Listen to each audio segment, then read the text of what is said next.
أعوذ بالله من الشيطان الرجيم. بسم الله الرحمن الرحيم.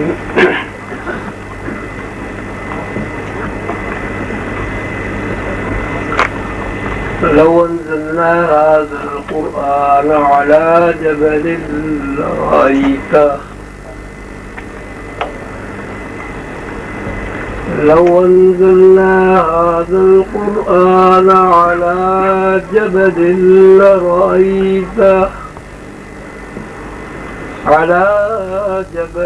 لرأيته خاشعا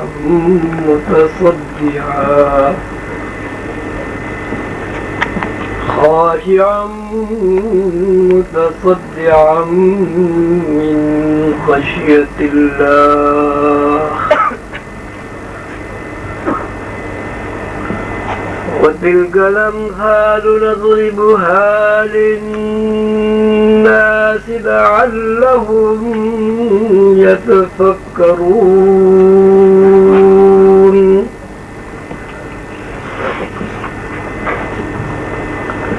والله الذي لا إله إلا هو عالم الغيب والشهادة هو الرحمن الرحيم. والله الذي لا إله إلا هو الملك القدوس السلام المؤمن المهيمن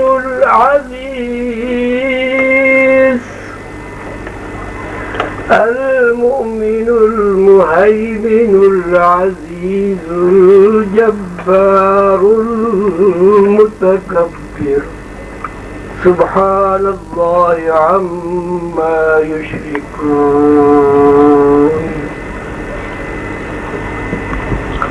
والله الخالق البارئ المصور له الأسماء الحسنى يسبح له ما في السماوات والأرض وهو العزيز الحكيم.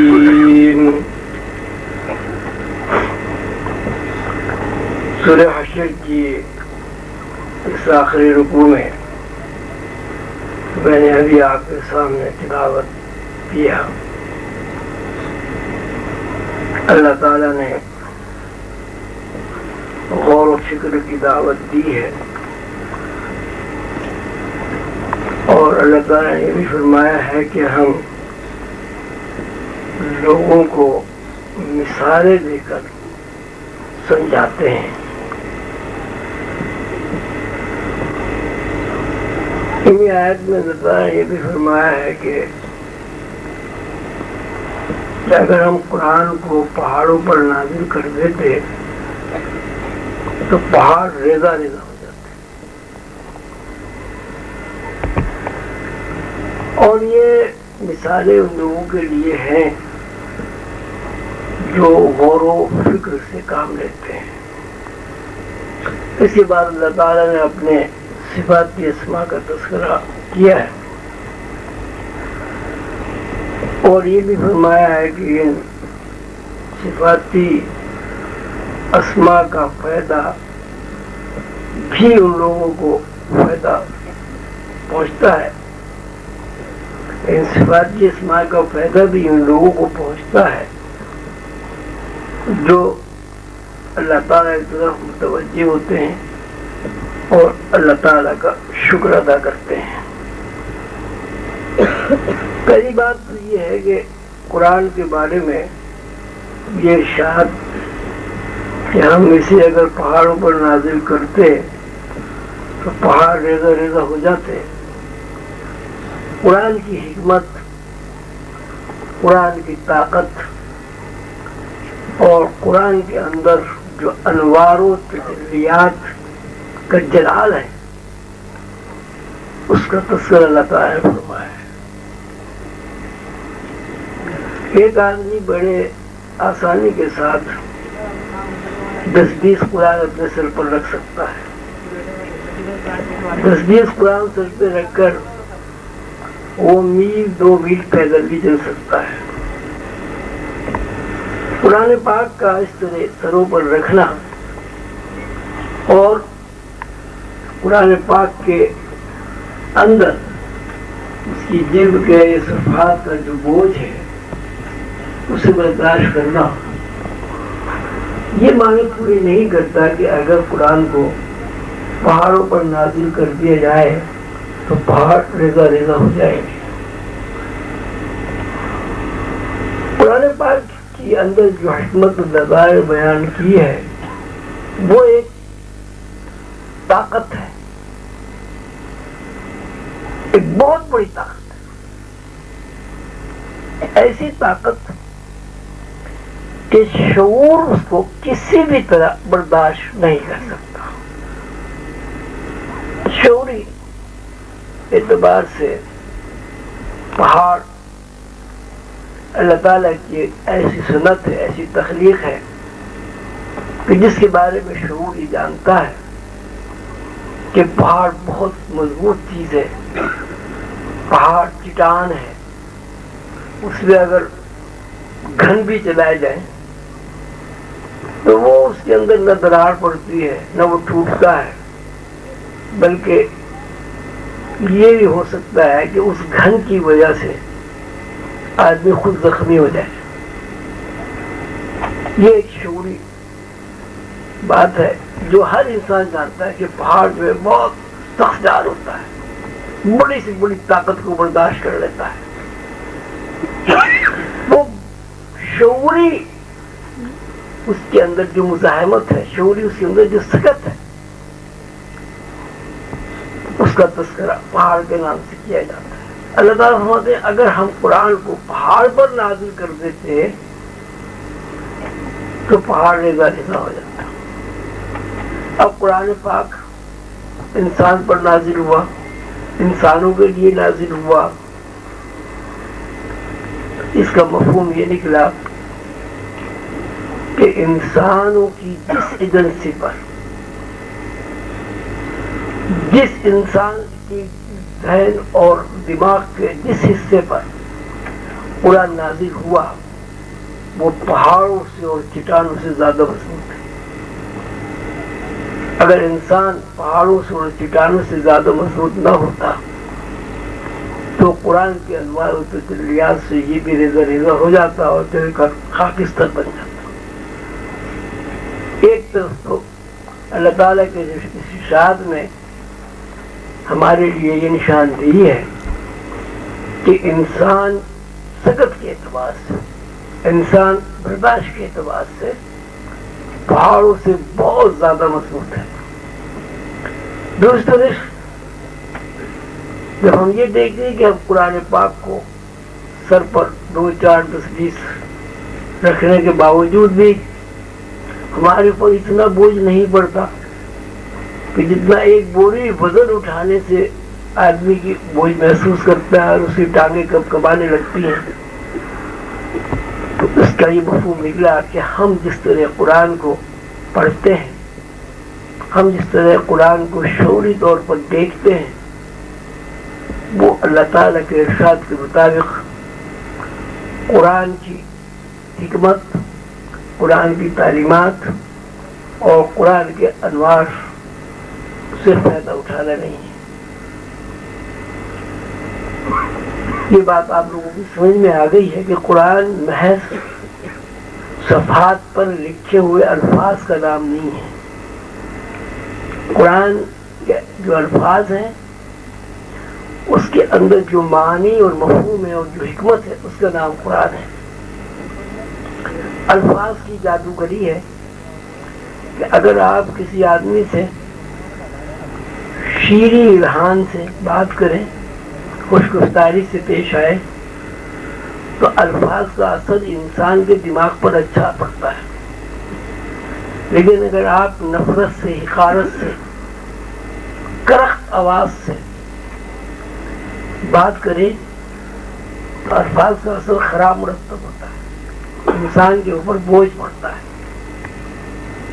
تو آواز الفاظ کے علاوہ کچھ نہیں ہے، الفاظ آواز کے علاوہ کچھ نہیں ہے.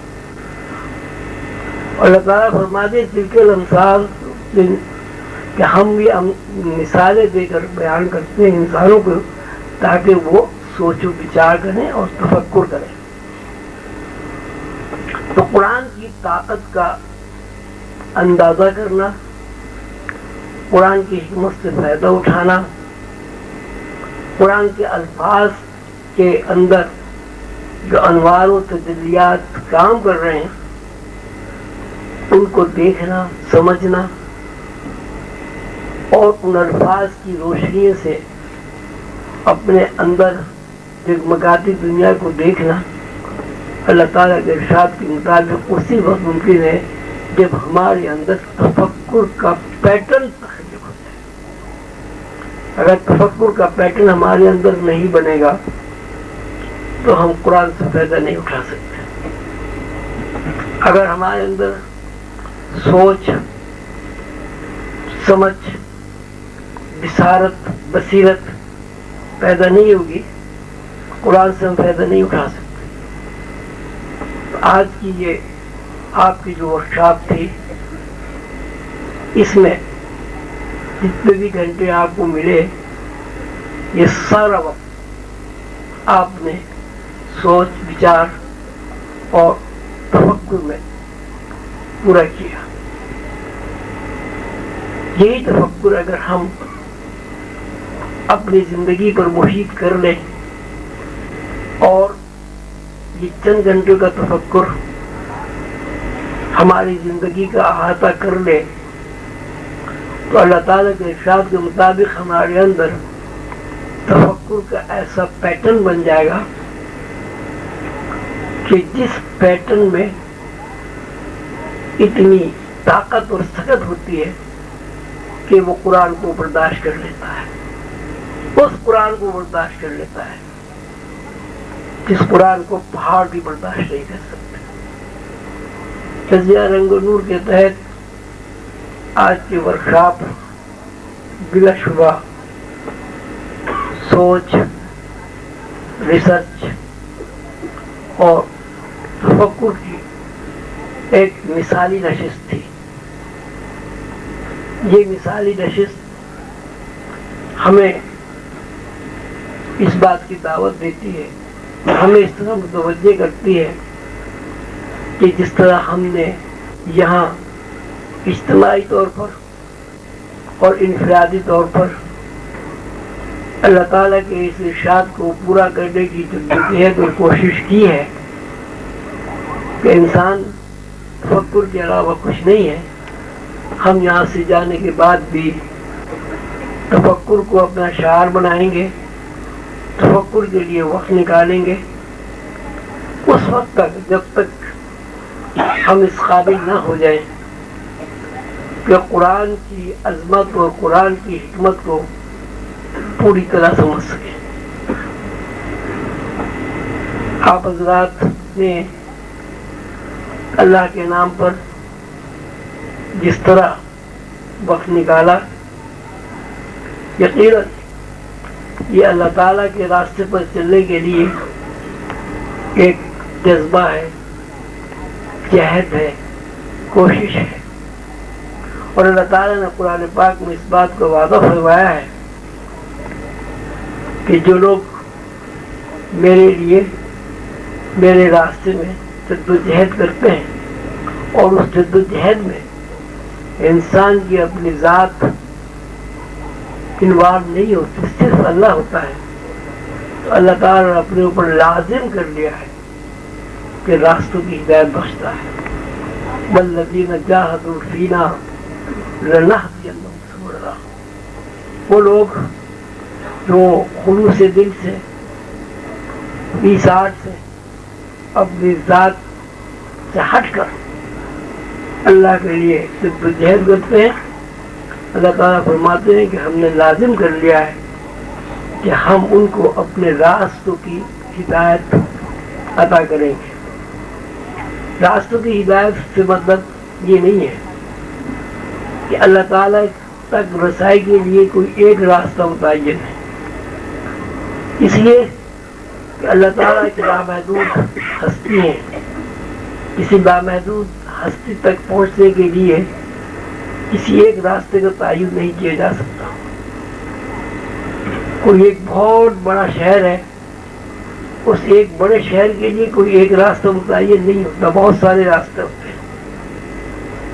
تو اللہ تعالیٰ نے جو راستہ اپنے لیے متعین کیا ہے اور جس کو اللہ تعالیٰ نے دین فرمایا ہے، وہ دین ایک ایسا راستہ ہے کہ اس میں لاکھوں کروڑوں تفکر کی راہیں انسانی ذہن کے اندر سے نکلتی ہیں، اور انسان اس دین مبین کے راستے پر، شاہراہ پر چل کر بے شمار چھوٹی چھوٹی سڑکوں سے، پگڈنڈیوں سے، گلیوں سے نکل کر اس دنیا میں پہنچ جاتا ہے کہ جہاں انسان کو اللہ تعالیٰ کا سراغ ملتا ہے.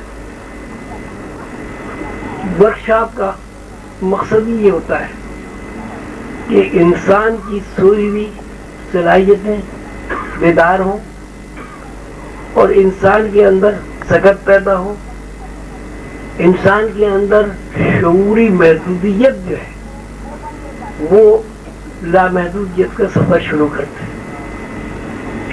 میں نے کچھ دیر آپ حضرات میں رہ کر یہ محسوس کیا اور دیکھا کہ جتنے بھی لوگ افہام و تفہیم میں لگے ہوئے تھے، اللہ کا فضل و کرم سے ان کا سوال کے اوپر، جواب کے اوپر یا لفظوں کی معنی اور مفہوم کے اوپر ارتکاز تھا. ان کے ذہن میں ادھر ادھر کا کوئی خیال نہیں تھا. اور میں سمجھتا ہوں کہ ورکشاپ کی یہی بہت بڑی کامیابی ہے کہ مسلسل 2.5 یا 3 گھنٹے ایک ذہن ہو کر ایک نقطے پر توجہ مرکوز رہے. میرے حساب سے یہ ورکشاپ کامیاب رہی. آپ کے اندر اللہ تعالیٰ کے فضل و کرم سے سکت بڑھی، شعور کی جو درماندگی تھی وہ کم ہوئی، اور آپ کے دل میں اور دماغ میں ایسے روزن کھلے جس روزن سے آپ کو اللہ تعالیٰ کی طرف سے تجلی و انوارات کا انعکاس ملا. اللہ تعالیٰ آپ سے راضی ہو اور مجھے اور آپ کو توفیق عطا فرمائے کہ ہم اللہ تعالیٰ کے ارشاد کے مطابق اپنی زندگی کو ان طرزوں پر گزاریں جو طرز انبیاء علیہ السلام سے ہمیں منتقل ہوئیں، اور وہ زندگی کی طرزیں صرف اور صرف تفکر اور اللہ تعالیٰ کے ساتھ وابستگی ہے. انشاءاللہ ہم صراط مستقیم پر چل کھڑے ہوئے، اور جب کوئی بندہ صراط مستقیم پر قدم بڑھا دیتا ہے تو اللہ تعالیٰ کا وعدہ ہے کہ جب بندہ میری طرف ایک قدم بڑھاتا ہے تو میں اس کی طرف 2 قدم بڑھتا ہوں. جب کوئی بندہ صراط مستقیم پر میری طرف لپکتا ہے تو میں اس کی طرف دوڑتا ہوں. اللہ تعالیٰ نے اپنے فضل و کرم سے حضور قلندر بابا اولی رحمۃ اللہ علیہ کے فیض سے ہمیں صراط مستقیم پر کھڑا کر دیا ہے. اب یہ ہمارا کام ہے. اگر ہم 1 قدم بڑھائیں گے تو اللہ تعالیٰ 2 قدم ہماری طرف آئے گا. یعنی 1 قدم ہم نے بڑھایا، 2 قدم اللہ آیا. اصل میں 1 قدم کا فائدہ یہ ہوگا کہ ہم اللہ سے 3 قدم قریب ہو جائیں گے. اگر ہم اللہ کی طرف لپک کر چلیں گے تو ظاہر ہے اللہ تعالیٰ ہماری طرف دوڑ کر آئے گا. دوڑ کر آنے کا مطلب یہ نہیں ہے کہ اللہ تعالیٰ اس طرح دوڑتے ہیں جیسے زمین پر ہم دوڑتے ہیں. یہ اللہ تعالیٰ کا اور ہمارا رشتہ اور تعلق ٹائم اسپیس کے تحت ہو جائے گا.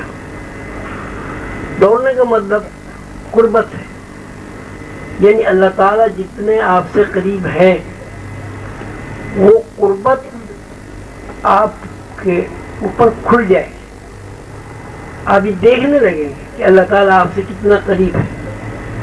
جہاں تک اللہ تعالیٰ کی قربت کا تعلق ہے، خود اللہ تعالیٰ نے ارشاد فرمایا ہے کہ میں تمہاری رگ جان سے زیادہ قریب ہوں. خود اللہ تعالیٰ نے فرمایا وَفِي أَنفُسِكُمْ أَفَلَا تُبْصِرُونَ، میں تمہارے اندر ہوں، تم مجھے دیکھتے کیوں نہیں ہو. یعنی اللہ تعالیٰ نے ایک طرح آپ کو متوجہ کیا ہے کہ تم لوگ اس قدر نادان اور بیوقوف ہو کہ میں تمہارے اندر ہوں اور تم مجھے دیکھتے نہیں ہو. وَفِي أَنفُسِكُمْ أَفَلَا تُبْصِرُونَ، میں تمہارے اندر ہوں، تم مجھے دیکھتے نہیں ہو. جب کوئی بندہ صراط مستقیم پر کھڑا ہو جاتا ہے اس کا مطلب یہ ہوتا ہے کہ اس نے ظاہری دنیا سے ہٹ کر باطنی دنیا کا سفر اختیار کر لیا ہے. نظریہ رنگ و نور کی اس ورکشاپ میں، اس مجلس میں اللہ تعالیٰ کے فضل و کرم سے یہ بات پوری طرح واضح ہو گئی ہے اور اسے یقین کا درجہ حاصل کر لیا ہے کہ اس ورکشاپ میں شریک تمام عظیمی بہن بھائی صراط مستقیم پر کھڑے ہو کر اللہ تعالیٰ کے قریب جانا چاہتے ہیں، اللہ تعالیٰ سے قربت حاصل کرنا چاہتے ہیں اور ٹائم اسپیس کی حد بندیوں سے گزر کر اللہ تعالیٰ کو اللہ تعالیٰ کی شکل و صورت میں دیکھنا چاہتے ہیں. ٹائم اسپیس کے بارے میں میں بس ابھی ختم کر رہا ہوں. ٹائم اسپیس کے بارے میں کافی یہاں میں نے سنا، ماشاءاللہ بڑی اچھی اچھی لوگوں نے باتیں کی. میں جہاں تک سمجھتا ہوں کہ ٹائم اسپیس کیا چیز ہے. انسان کی زندگی کا اگر مطالعہ کیا جائے تو انسان کی زندگی حرکت کے علاوہ کچھ نہیں. کھانا پینا چلنا پھرنا، حرکت کے علاوہ انسان کی زندگی کیا؟ کائنات کی زندگی حرکت کے علاوہ کچھ نہیں ہے. کائنات میں کوئی چیز ٹھہری ہی نہیں ہے. کائنات میں اگر اربوں خربوں سنکھوں افراد ہیں، افراد سے مراد سورج ایک فرد ہے، چاند ایک فرد ہے، ستارے الگ الگ افراد ہیں، جنات ایک فرد ہے، فرشتے ایک فرد ہے. اربوں خربوں سنکھوں افراد میں سے اگر کوئی ایک فرد رک جائے تو کائناتی سسٹم ٹوٹ جائے گا، کائنات ختم ہو جائے گی، ان کا عمل درآمد رک جائے گا. کائنات مسلسل حرکت کا نام ہے. جب کائنات مسلسل حرکت کا نام ہے تو کائنات میں سب سے برگزیدہ، سب سے اشرف مخلوق انسان، وہ بھی حرکت کے علاوہ کچھ نہیں. ایک انسان دو پیروں سے زمین پر چلتا ہے، ہوتا یہ ہے کہ ایک پیر وہ اٹھاتا ہے، دوسرا پیر زمین پر رہتا ہے. تو پہلا پیر اٹھا کر جب وہ زمین پر رکھتا ہے تو اس کو حرکت کے دو تعینات سے گزرنا پڑتا ہے. حرکت کے ایک تعین یہ ہے کہ کشش ثقل کے تحت اسے زمین پر پیر رکھنا ہوتا ہے.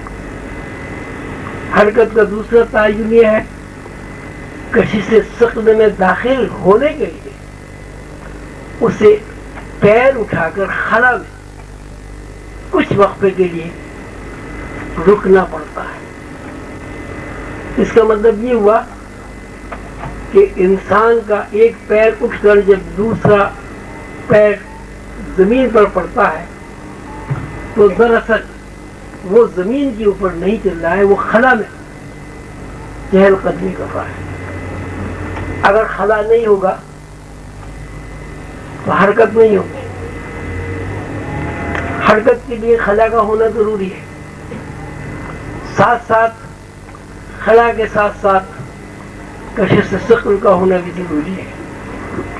جب انسان دو پیروں سے چلتا ہے، ایک پیر اس کا یہاں رکھا ہوا ہے، دوسرا پیر ایسے، تو یہ پیر جو ہے، یہ دونوں پیر جہاں زمین پر رکھے ہوئے ہیں یہ اسپیس ہے.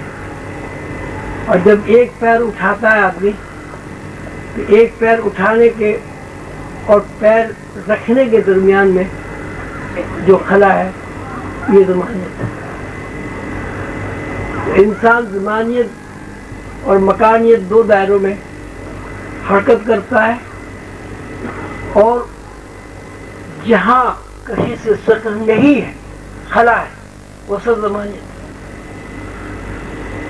اور جہاں کہیں سے ثقل ہے اور زمانیت سے انسان کچھ دیر کے لیے، کچھ وقت کے لیے یہ محسوس کرتا ہے کہ میں خلا میں نہیں ہوں، وہ سب زمانیت. زمانیت اللہ ہے، زمانیت خالق ہے، مکانیت مخلوق ہے. اللہ تعالیٰ نے جو قانون نافذ کیا ہے کائنات میں وہ یہ ہے کہ جب انسان خلا میں ہوتا ہے، زمانیت میں ہوتا ہے، جب انسان کے پیر کسی ٹھوس چیز سے ٹکرا جاتے ہیں اور وہ ایک وزن محسوس کرتا ہے، وہ سب مکانیت اور اسپیس ہے. لا تسبوا الدہر ان الدہر هو اللہ. حضور پاک صلی اللہ علیہ وسلم کا ارشاد ہے کہ زمانیت اللہ ہے، زمانہ اللہ ہے. لا تسبوا الدہر، زمانے کو برا نہ کہو، زمانہ اللہ ہے. تو انسان کی جتنی بھی حرکات و سکنات ہے، اس ہر حرکت میں اس کا رشتہ زمانیت کے ساتھ قائم ہے. اور زمانیت کے ساتھ رشتہ قائم ہونے کا مطلب یہ ہے کہ ہر دو قدم کے درمیان اس کو اللہ کے اندر داخل ہونا پڑتا ہے. جب تک وہ اللہ کے اندر داخل نہیں ہوگا اسپیس زیر بحث نہیں آتی. اسی بات کو اللہ تعالیٰ نے فرمایا ہے جہاں تم ایک ہو وہاں میں دوسرا ہوں، جہاں تم دو ہو وہاں میں تیسرا ہوں. ٹائم اسپیس کو سمجھنے کے لیے بہت آسان بات یہ ہے کہ جب تک انسان کے اندر ثقل پیدا نہیں ہوتا، جب تک انسان کے اندر بوجھ محسوس نہیں ہوتا، جب تک انسان کا شعور کسی ایک جگہ ٹھہرتا نہیں ہے، وہ سب اسپیس ہے. اور جب انسان بوجھ سے، کشی سے، ثقل سے آزاد ہوتا ہے، وہ سب کا سب ٹائم، زمانیت، زمان ہے. ہر انسان ایک طرف زمانیت میں لٹکا ہوا ہے اور دوسری طرف اسپیس اسے اپنی طرف کھینچ رہی ہے. یہ کشش اور گریز کا ایک لامتناہی سلسلہ ہے کہ جس میں انسان ازل میں پیدا ہوا، وہاں سے مختلف دنیاؤں میں ہوتا ہوا اس زندگی عالم ناسوت میں پیدا ہوا، عالم ناسوت میں سے دوسری دنیا میں چلا گیا. کہیں بھی آپ جائیں، آراف میں جائیں، حشر و نشر میں جائیں، یوم المیزان میں جائیں، جنت میں جائیں، دوزخ میں جائیں، وہاں ایک ہی قانون ہے. اگر جنت کے اوپر اسپیس نہ ہو تو وہاں درخت نہیں ہوں گے. اگر جنت میں اسپیس نہ ہو تو وہاں شہد کی اور دودھ کی نہریں نہیں ہوں گی. اگر جنت میں اسپیس نہیں ہوگا تو سونے چاندی اور موتی اور جواہرات کے محلات کا تذکرہ پیمانے ہو جائے گا. ہر جگہ اسپیس، ہر جگہ ضمانیت ہے، ہر جگہ اللہ ہے اور ہر جگہ مخلوق ہے. انسان یہ سمجھتا ہے کہ جنت اس دنیا کی طرح نہیں ہے، وہاں ٹائم اسپیس نہیں ہے. اگر وہاں ٹائم اسپیس نہیں ہوگا تو آپ کہاں رہیں گے، کہاں چلیں گے، کہاں پھریں گے، کس طرح پھل کھائیں گے، کس طرح حور و غلما کا مال آپ نظارہ کریں گے. ہر جگہ اسپیس، ہر جگہ ٹائم. فرق یہ ہے کہ اگر آپ اس بات کو جان لیں کہ اسپیس یعنی مکانیت اور زمانیت کا آپس میں ایک دوسرے کے ساتھ رشتہ کیا ہے، اگر یہ بات سمجھ میں آ جائے تو آپ جہاں بھی رہیں وہ جنت.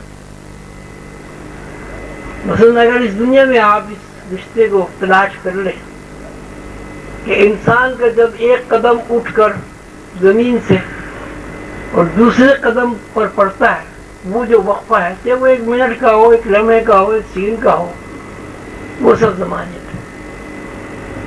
یہی صورتحال جنت میں ہے، یہی صورتحال ہر جگہ ہے.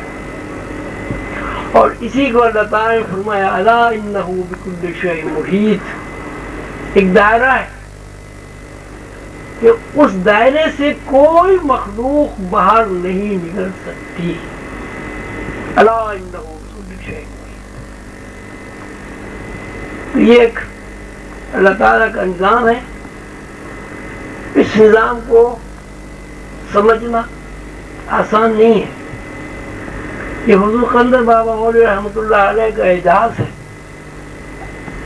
سیدنا حضور صلی اللہ علیہ وسلم کا ایک خاص کرم اور رحم ہے کہ انہوں نے حضور قلندر بابا اولیاء رحمۃ اللہ علیہ کے روپ میں ہمیں ایک ایسی ہستی عطا فرمائی نوع انسانی کو کہ جس نے ان باتوں کو کہ جو 20 سال 50 سال میں سمجھ میں نہیں آتی تھی 1 اور 2 کے حساب سے سمجھا دیا.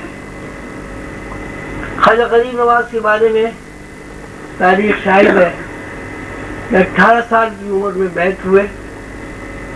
40 سال کی عمر جب ہوئی تو ان کے پیر و مرشد نے پوچھا معین الدین تم کیا کرتے ہو، کیا کام کرتے ہو؟ ان کا حضور خانقاہ کا پانی بھرتا ہوں. کتنے عرصہ ہو گیا تم کو آئے گا؟ اس سال جوان آیا تھا بوڑھا ہو گیا. تو انہوں نے فرمایا کہ اچھا اب تم ہماری مجلس میں بیٹھا کرو. اور طلب بات یہ کہ 22 سال خانقاہ کا پانی بھروانے کے بعد پیر و مرشد نے اپنی صحبت میں بیٹھنے کی اجازت دی. 22 سال. اور اس کے بعد تعلیم و تربیت کا سلسلہ شروع ہوا اور ایک دن خوش ہو کر فرمایا 2 انگلیاں ایسے کر کے کہ معین الدین اس میں تمہیں کیا نظر آتا ہے؟ خواجہ معین الدین چشتی اجمیری رحمۃ اللہ علیہ نے فرمایا حضور ان 2 انگلیوں کے درمیان میں 18,000 عالمین دیکھ رہا ہوں. تو اس کا مطلب یہ ہوا کہ ٹائم اسپیس سے گزارنے کے لیے روحانی قدریں اجاگر کرنے کے لیے خواجہ معین الدین چشتی اجمیری رحمۃ اللہ علیہ جیسے برگزیدہ بندے کو، بہت بڑے بندے کو 22 سال گزارنے پڑے. تو یہ اللہ تعالیٰ کا ہمارے اوپر رحم اور کرم ہے کہ جو چیزیں 22 سال اور 40 سال کے بعد مرشد کریم اپنے مریدین کو بتاتے تھے وہ اللہ تعالیٰ کے فضل و کرم سے آپ کو بہت جلدی سالوں، دنوں، ہفتوں میں نہیں گھنٹوں میں حضور قلندر بابا اولیاء رحمۃ اللہ علیہ کے فیض سے معلوم ہوئی اور آپ کے اندر منتقل ہو گئی. اور یہ اس بات کا ثبوت ہے کہ آپ اتنی دور سے تشریف لائے، ورکشاپ میں آپ نے وقت لگایا اور آپ سب کے ذہنوں میں یہ بات آ گئی ہے کہ ہمارے ذہن کھلے ہوئے ہیں۔ اللہ تعالیٰ سے دعا ہے کہ ہمیں جب اللہ تعالیٰ نے اپنی رحمت سے صراط مستقیم پر کھڑا کر دیا ہے تو ہمیں پورا راستہ چلنے کی ہمت اور توفیق عطا فرمائے۔ ایک یہ عرض کرنا ہے کہ یہ جو کچھ آپ نے یہاں سیکھا ہے، یہاں پڑھا ہے، اس کو یہاں تک محدود نہ کر دیجیے۔ یہ چھوٹی چھوٹی جو نشستیں یہاں 20 آدمی کی، 10 آدمی کی آپ نے بنائی ہیں، قائم کی ہیں، یہ آپ اپنے گھر میں بھی کر سکتے ہیں۔ اپنے بچوں کو بٹھائیے، اپنی بیگم کو بٹھائیے، اپنے شوہر کو بٹھائیے، ایک گھر کا ماحول ورکشاپ جیسا بنا لیجیے۔ یہاں سے جتنے لوگ تشریف لائے وہ یہ طے کر کے اٹھے کہ ہمارا ہر گھر آج کے بعد سے ایک ورکشاپ میٹنگ کی طرح ہوگا۔ آپ اپنے بچوں کو بٹھائیں، اپنے شوہر کو بٹھائیں، اپنی بیگم صاحبہ کو بٹھائیں، مہینے میں ایک دن، ہفتے میں ایک دن، جب بھی موقع ملے ایک ماحول بنائیں علم کا سیکھنے کا، اور اس میں کوئی بھی کتاب اٹھا لے، کوئی بھی سوال کر لے، بچوں کی ذہنی جگت کی مناسبت سے سوال و جواب، افہام و تفہیم کی ایک مجلس قائم کریں۔ انشاءاللہ جتنا فائدہ آپ کو یہاں 1 سال کے بعد ورکشاپ میں آنے سے ہوتا ہے، وہ آپ کو اپنے گھر بیٹھے ہر ہفتے یہ فائدہ پہنچ سکتا ہے۔ اللہ تعالی ہم سب کو توفیق عطا فرمائے اور ہمارا یہاں بیٹھنا، یہاں کی علمی گفتگو سننا اور اس پر عمل کرنا ہمارے لیے مقدر فرمائے۔ آمین۔